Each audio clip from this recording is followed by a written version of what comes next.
نحمده ونستعينه ونستغفره ونعوذ بالله من شرور أنفسنا ومن سيئات أعمالنا من يهده الله فلا مضل له ومن يضلل فلا هادي له وأشهد أن لا إله إلا الله وحده لا شريك له وأشهد أن محمدًا عبده ورسوله أرسله بالهدى ودين الحق ليظهره على الدين كله ولو كره المشركون اللهم صل على محمد وعلى آل محمد كما صليت على إبراهيم وعلى آل إبراهيم إنك حميد مجيد اللهم بارك على محمد وعلى آل محمد كما باركت على إبراهيم وعلى آل إبراهيم إنك حميد مجيد يا أيها الذين آمنوا اتقوا الله حق تقاته ولا تموتن إلا وأنتم مسلمون أما بعد فإن خير الحديث كتاب الله وخير الهدي هدي محمد صلى الله عليه وسلم وشر الأمور محدثاتها وكل محدثة بدعة وكل بدعة ضلالة وكل ضلالة في النار أعوذ بالله من الشيطان الرجيم بسم الله الرحمن الرحيم يقولون لئن رجعنا إلى المدينة ليخرجن الأعز منها الأذل ولله العزة ولرسوله وللمؤمنين ولكن المنافقين لا يعلمون يا أيها الناس أوصيكم وإياي أولا بتقوى الله സ്നേഹധനരായ സത്യവിശ്വാസികളെ, സഹോദരന്മാരെ, സഹോദരിമാരെ, രക്ഷിതാക്കളെ, അള്ളാഹുവിൻ്റെ വിധിവിലക്കൽ അനുസരിച്ചുകൊണ്ടും പ്രവാചകൻ സല്ലല്ലാഹു അലൈഹി വസല്ലമയുടെ ജീവിതചര്യ പിൻപറ്റിക്കൊണ്ടും ജീവിക്കണമേ എന്ന് ആദ്യമായി എന്നോടും തുടർന്ന് നിങ്ങൾ ഓരോരുത്തരോടും ഉണർത്തുകയാണ്, വസിയ്യത്ത് ചെയ്യുകയാണ്. നബി സല്ലല്ലാഹു അലൈഹി വസല്ലമയുടെ ഭാര്യയായ ഖദീജ റളിയല്ലാഹു അൻഹയുടെ കുടുംബക്കാരനാണ് ഹക്കീം ബിൻ ഹിസാം റളിയല്ലാഹു അൻഹു. അദ്ദേഹം ആദ്യ കാലഘട്ടത്തിൽ ഇസ്ലാമിനോട് വിരോധം വെക്കുകയും എന്നാൽ കാലങ്ങൾ കഴിഞ്ഞപ്പോൾ ഇസ്ലാമിനെ മനസ്സിലാക്കി മുസ്ലിമാകുകയും ചെയ്ത ആളാണ്. നബി സല്ലല്ലാഹു അലൈഹി വസല്ലം ഖദീജ റളിയല്ലാഹു അൻഹയെ വിവാഹം ചെയ്തതിന് ശേഷം ഈ ഹക്കീം ബിൻ ഹിസാം പലപ്പോഴും റസൂലുള്ളാഹി സ്വല്ലല്ലാഹു അലൈഹി വസല്ലമയുടെ അടുക്കൽ വരികയും നബി സല്ലല്ലാഹു അലൈഹി വസല്ലമക്ക് പല സമ്മാനങ്ങൾ കൊടുക്കുകയും ചെയ്യാറുണ്ടായിരുന്നു. എന്നാൽ പ്രവാചകൻ സല്ലല്ലാഹു അലൈഹി വസല്ലം മക്കയിൽ നിന്ന് മദീനയിലേക്ക് ഹിജറ വന്നതിന് ശേഷം ഹക്കീം ബിൻ ഹിസാം മക്കയിൽ തന്നെ കഴിച്ചു കൂട്ടുകയാണ്. കാരണം അദ്ദേഹം ആ സമയത്ത് മുശ്രിക്കായിരുന്നു. ഒരു ദിവസം അദ്ദേഹം മക്കയിലെ അങ്ങാടിയിലൂടെ നടന്നു പോകുന്ന സമയത്ത് ഒരാൾക്കൂട്ടം അദ്ദേഹം കണ്ടു. ആ ആൾക്കൂട്ടത്തിൻ്റെ അടുത്തേക്ക് ചെന്നപ്പോൾ ഒരു കച്ചവടക്കാരൻ അയാളുടെ കയ്യിലുള്ള ഒരു വസ്ത്രം വിൽക്കുന്നതും അതിൻ്റെ മഹത്വങ്ങൾ പറയുന്നതുമാണ് ഹക്കീം ബിൻ ഹിസാം കണ്ടത്. യമനിലെ തുബ്ബ രാജാക്കന്മാരിൽപ്പെട്ട ഒരാളായ ദി യസൻ എന്ന് പറയുന്ന രാജാവിൻ്റെ ഉടയാടകൾ, ആ രാജാവിൻ്റെ വസ്ത്രങ്ങളാണ് അവിടെ വിൽക്കാൻ വെച്ചിട്ടുള്ളത്. ആളുകൾ അത് കണ്ട് അത്ഭുതത്തോടു കൂടി നോക്കുന്നുണ്ട്. അതിൻ്റെ വിലയാകട്ടെ വളരെ വലുതായിരുന്നു. എങ്കിലും ആ ഒരു വസ്ത്രം കണ്ടപ്പോൾ ഹക്കീം ബിൻ ഹിസാം ആ വസ്ത്രം വാങ്ങി, വളരെ വലിയ വില കൊടുത്ത ആ വസ്ത്രം വാങ്ങി മക്കയിൽ നിന്ന് നേരെ മദീനയിലേക്ക് പോകുകയാണ്. ഹക്കീം ലക്ഷ്യം വെക്കുന്നത് റസൂലുള്ളാഹി സ്വല്ലല്ലാഹു അലൈഹി വസല്ലമയായിരുന്നു. മുശ്രിക്കായിരുന്നിട്ട് കൂട്ടി പ്രവാചകനോടൊരു ഇഷ്ടമുള്ളത് കൊണ്ട് ആ ഒരു വസ്ത്രവുമായി വന്ന് റസൂലുള്ളാഹി സ്വല്ലല്ലാഹു അലൈഹി വസല്ലമയുടെ കയ്യിൽ അത് കൊടുത്തു. നബി സല്ലല്ലാഹു അലൈഹി വസല്ലം പറഞ്ഞു, എനിക്ക് നിങ്ങളോട് ഒന്നും വേണ്ട. കാരണം അതിന് തൊട്ട് മുമ്പാണ് ചില യുദ്ധങ്ങൾ നടന്നത്.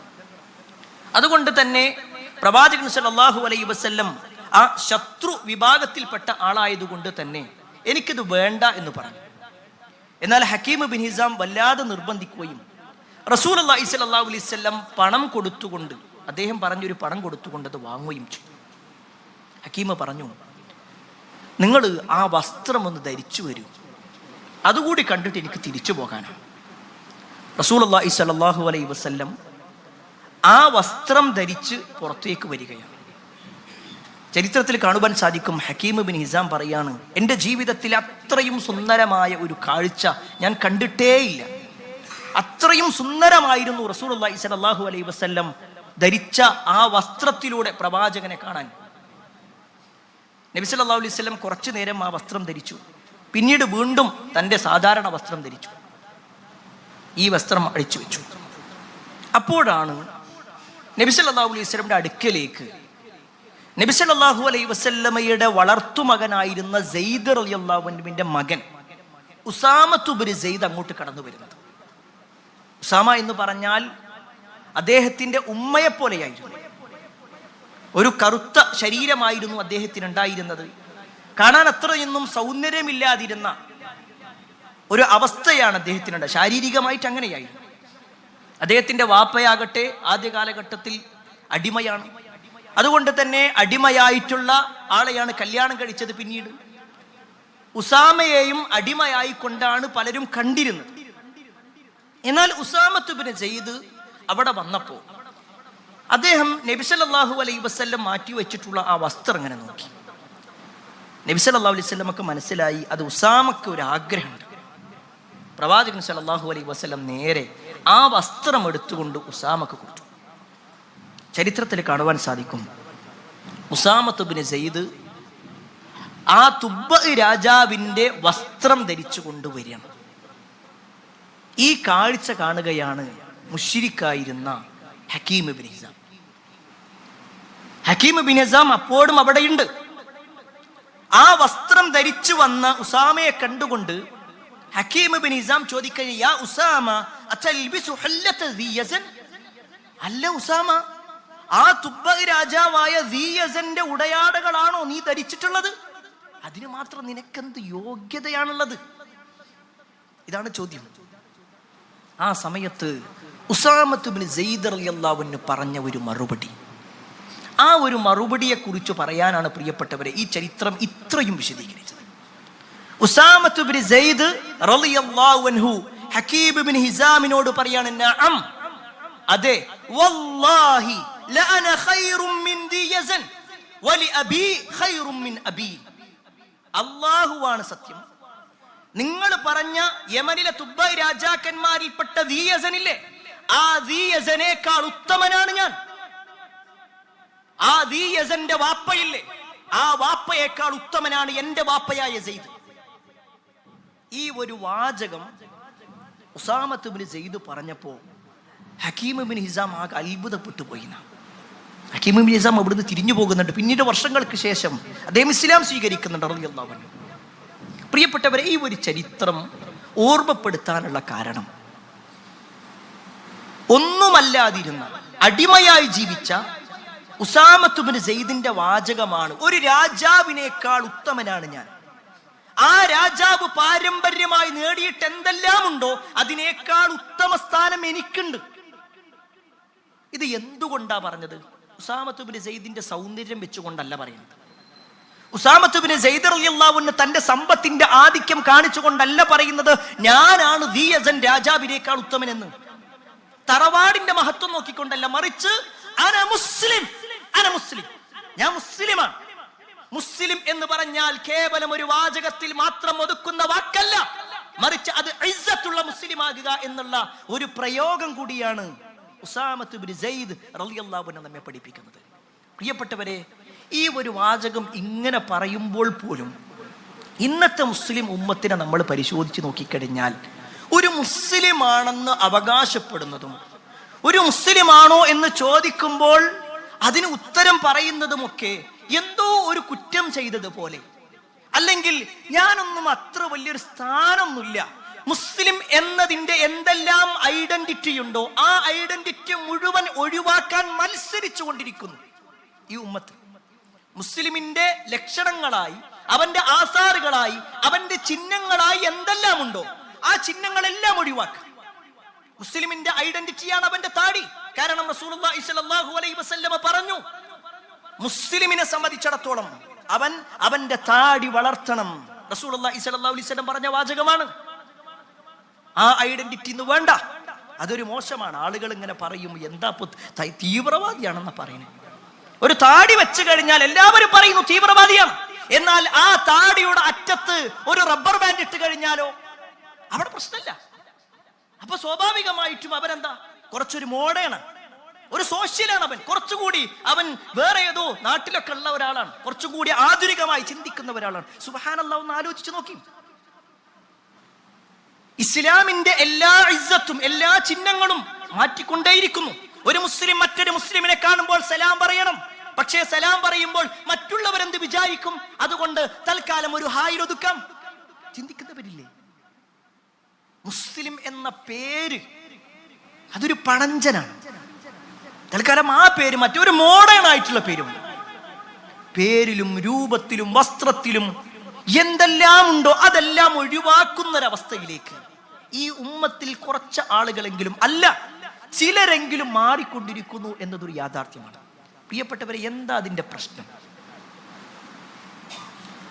അവിടെയാണ് നമ്മൾ സ്വയം വിലയിരുത്തേണ്ടത്. ഒരു മുസ്ലിം ഇസ്സത്തുള്ളവനാവണമെങ്കിൽ ആദ്യം അവൻ അതിനെക്കുറിച്ചൊന്ന് അറിയണം. ഇസ്ലാം എന്താണെന്ന് അറിഞ്ഞാൽ അവൻ ഉറപ്പിച്ചു പറയും, ഞാൻ മുസ്ലിമാണ്, ഞാൻ ഇസ്ലാം ഉൾക്കൊള്ളുന്നവനാണ്, എന്റെ പേരിന്നതാണ്, ഞാൻ സലാം പറയുന്നവനാണ്, എന്റെ അടയാളം ഇന്നതാണ്, എന്റെ ചിഹ്നം ഇന്നതാണ്, കൃത്യമായിട്ട് പറയാൻ അവന് കഴിയും. അവിടെ ഇസ്ലാം പരിചയപ്പെടുത്തുന്ന ഓരോന്നും ഒന്ന് പരിശോധിച്ചോളി. ഇസ്ലാമിന്റെ ഇസ്സത്ത് എന്താണെന്ന് മനസ്സിലാക്കാൻ വേണ്ടിയിട്ട് ഇസ്ലാം പരിചയപ്പെടുത്തുന്ന റബ്ബ്, ഇതര മതവിഭാഗങ്ങളും ഇസ്ലാമും തമ്മിൽ ഒന്ന് താരതമ്യപ്പെടുത്തി നോക്കാം.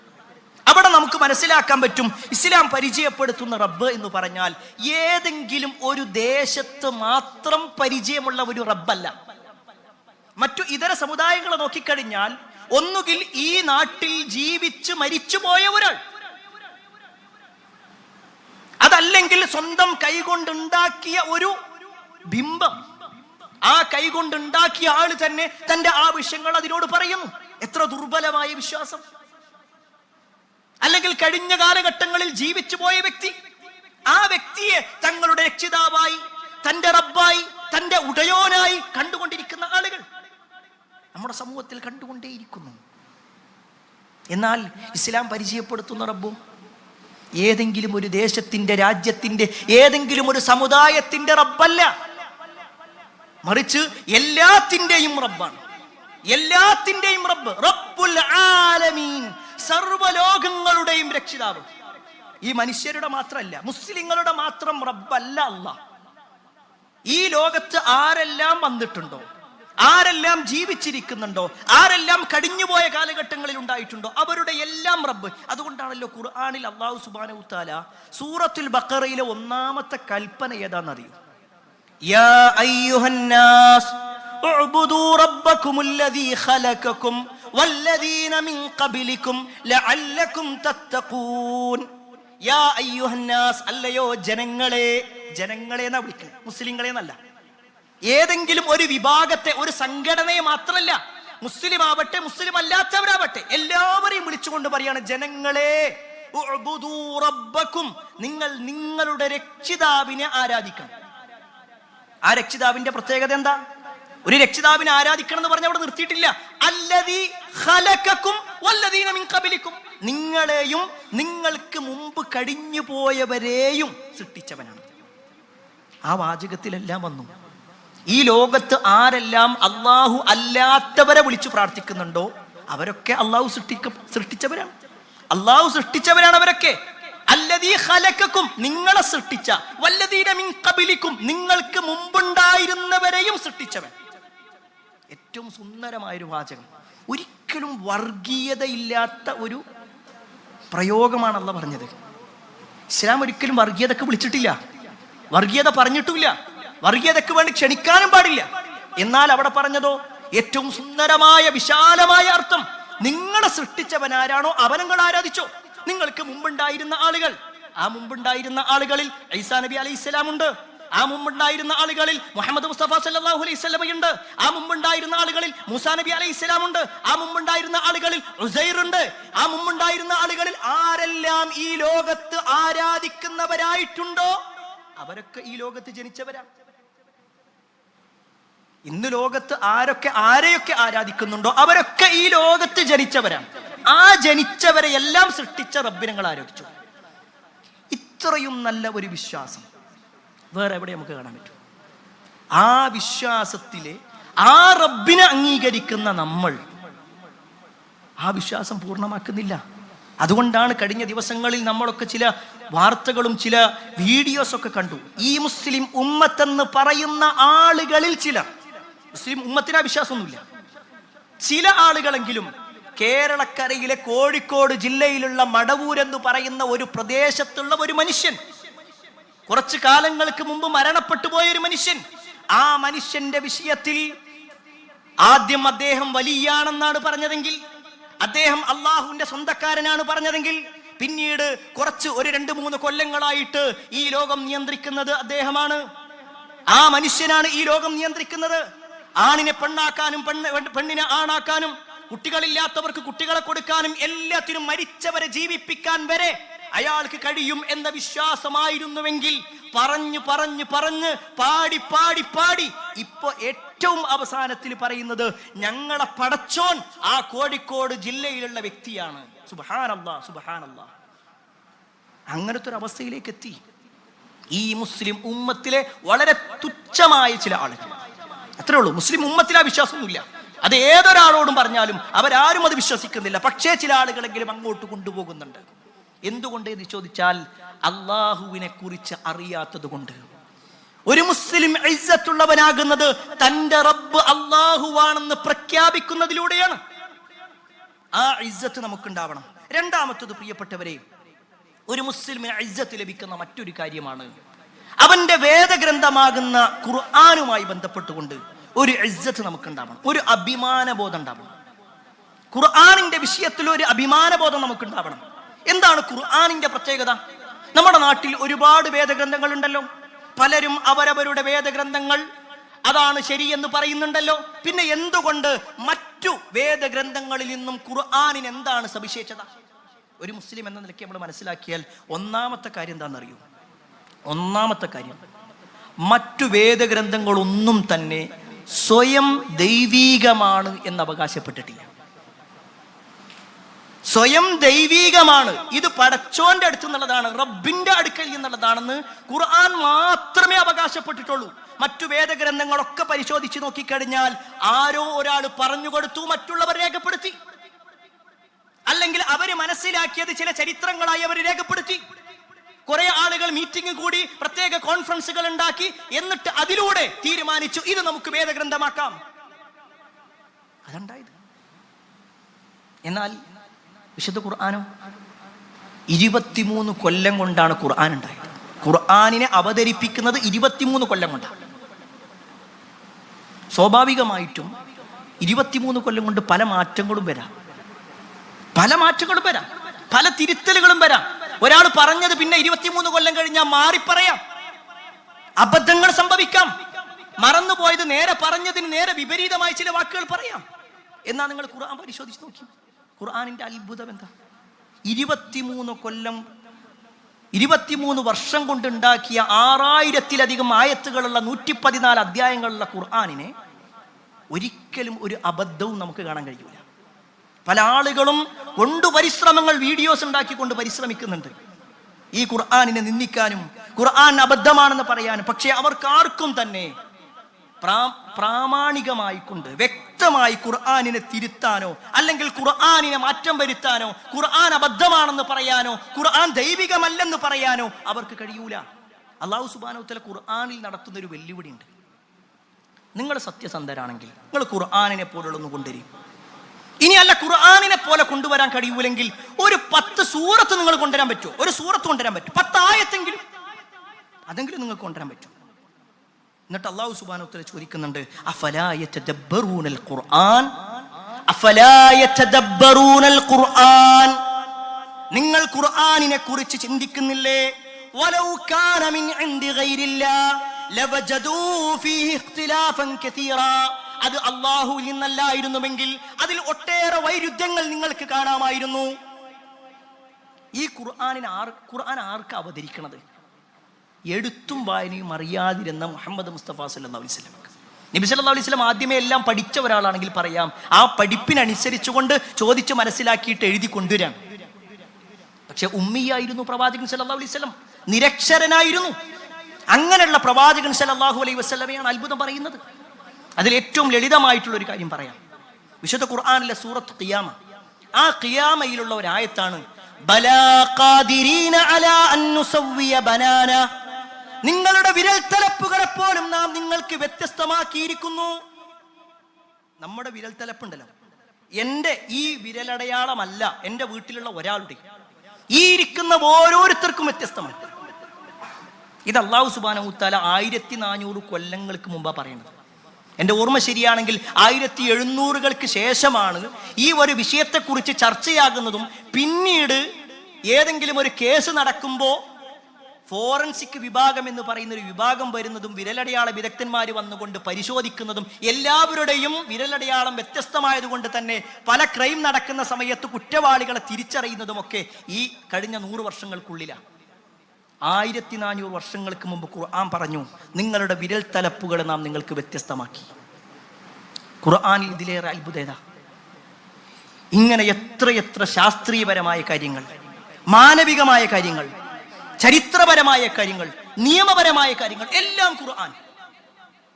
പക്ഷെ എന്തുകൊണ്ട് പ്രിയപ്പെട്ടവരെ ആ ഖുർആനിനെ ഇതെന്റെ റബ്ബിന്റെ വേദഗ്രന്ഥമാണ്, ഇത് എനിക്ക് അല്ലാഹു നൽകിയിട്ടുള്ള വഴികാട്ടിയാണ് എന്ന് നമുക്ക് പറയാൻ കഴിയുന്നില്ല? എന്താ അതിന്റെ കാരണം എന്നറിയോ? ആ ഖുർആനിനെ ഇപ്പൊ ഞാൻ ഈ പറഞ്ഞ ഈ ആയത്ത് പോലും ആദ്യമായിട്ട് കേൾക്കുന്നവരുണ്ടാവും.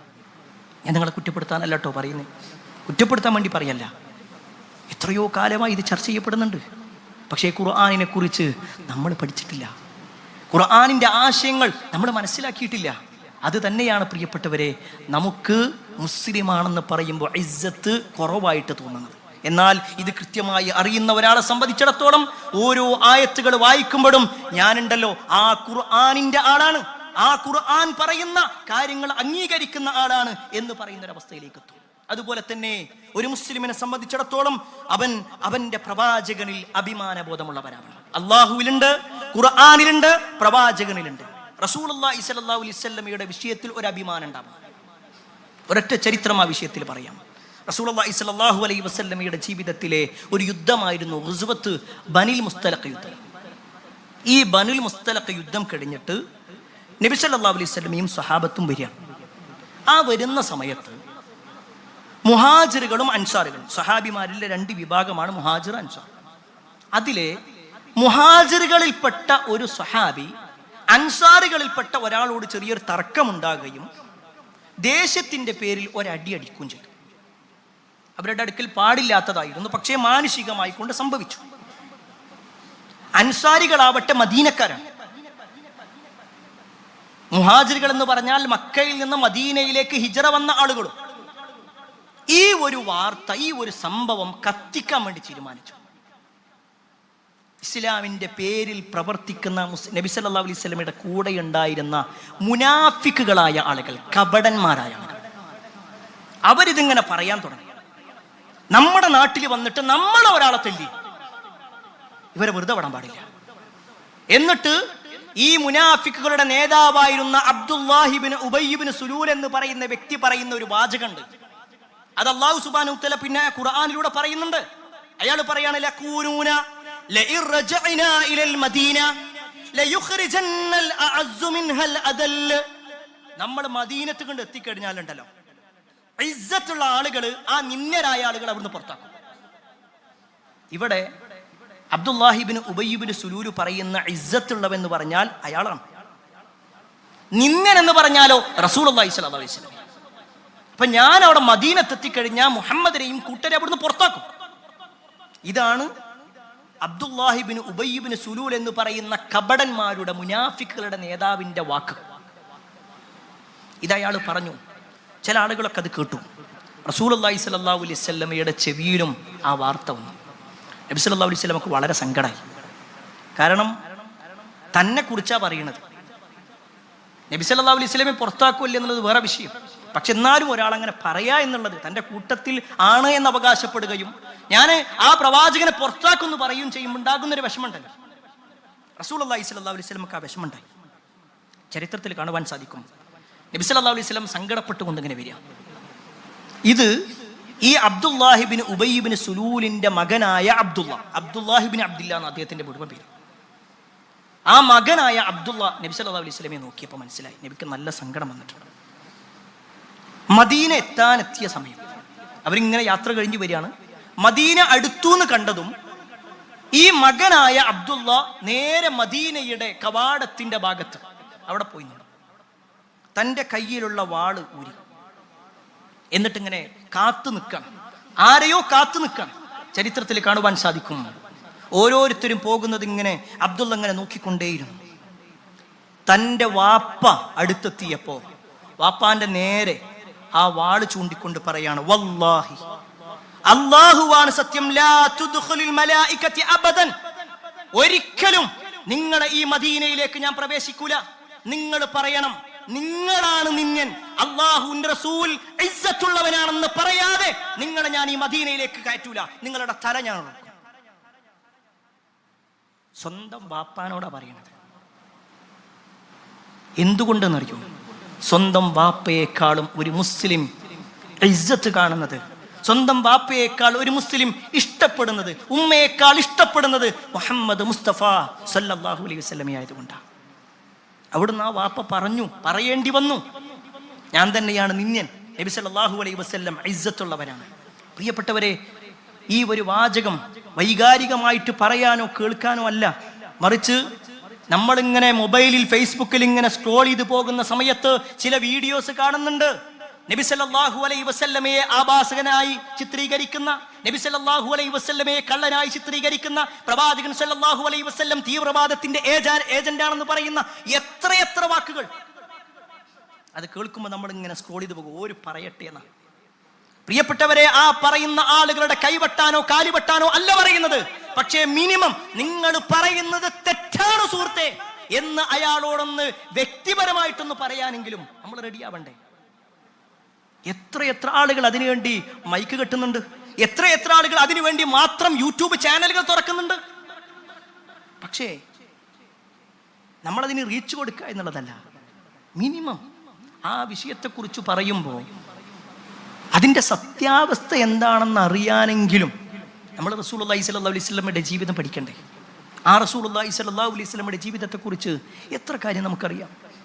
ഒരു അമുസ്ലിമായ സുഹൃത്ത് നമ്മുടെ അടുത്ത് വന്നിട്ട് പറയാണ്, ഞാനിങ്ങനെ കുറേ ഈ മുഹമ്മദ് നബിയെക്കുറിച്ച് കുറേ കാര്യങ്ങൾ കേട്ടു, എനിക്ക് കുറച്ച് സംശയങ്ങളുണ്ട്, എനിക്കൊന്ന് പറഞ്ഞു തരുമോ എന്ന് ചോദിച്ചാൽ, പ്രിയപ്പെട്ട മുസ്ലിമേ, അതിനുത്തരം പറയാൻ നമുക്ക് കഴിയുമോ? എല്ലാ സംശയങ്ങളും പറയാ എന്നുള്ളതല്ല, പക്ഷെ മിനിമം ചില ചോദ്യങ്ങളെങ്കിലും ചോദിക്കുമ്പോൾ, നിസാരമെന്ന് കരുതുന്ന ചോദ്യങ്ങളിലെങ്കിലും നമ്മുടെ നേതാവായ അഷ്റഫുൽ ഖൽഖ് മുഹമ്മദ് മുസ്തഫ സല്ലല്ലാഹു അലൈഹി വസല്ലമയെ കുറിച്ച് പറയാൻ നമുക്ക് സാധിച്ചിട്ടുണ്ടോ? സാധിക്കുന്നുണ്ടോ? ഇല്ലെങ്കിൽ പിന്നെ നമ്മളെന്താ നബി സല്ലല്ലാഹു അലൈഹി വസല്ലമയെ സ്നേഹിക്കുന്നുണ്ട് എന്ന് പറയുന്നത്? അടുത്ത മാസം വരുന്ന സമയത്ത് ഒരു പ്രത്യേക ആഘോഷം നടത്തി കഴിഞ്ഞാൽ എല്ലാ സ്നേഹം കഴിഞ്ഞോ? അതാണോ ഇസ്ലാം പഠിപ്പിച്ചത്?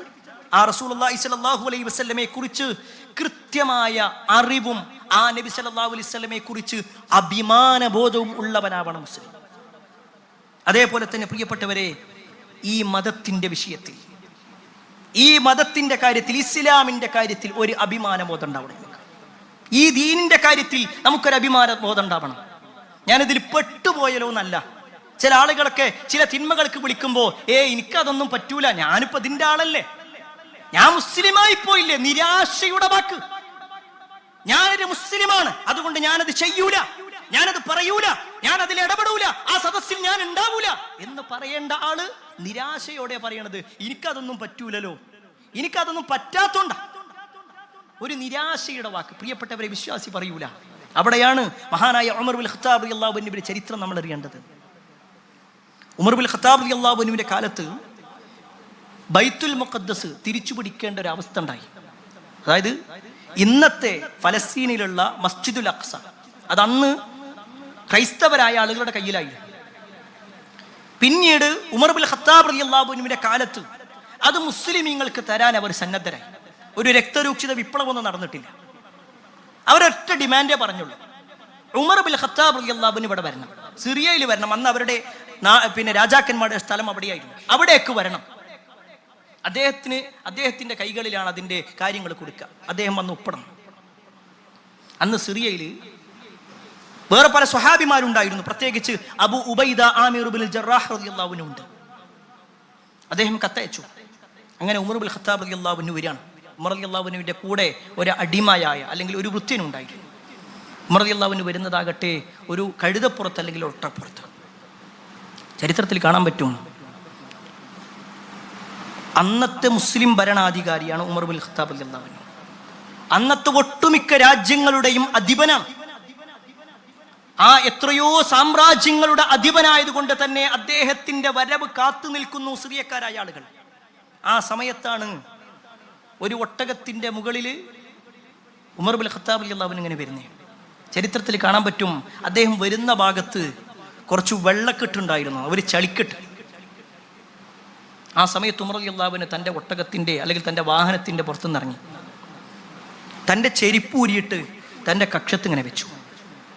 എന്നിട്ട് തൻ്റെ വസ്ത്രം കുറച്ചിങ്ങനെ ഉയർത്തിപ്പിടിച്ചിട്ട് ആ തൻ്റെ വാഹനത്തെയും പിടിച്ചിട്ട് ഇങ്ങനെ നടന്നു വരിക. ആ രംഗൊന്ന് ആലോചിച്ച് നോക്കിക്കണേ.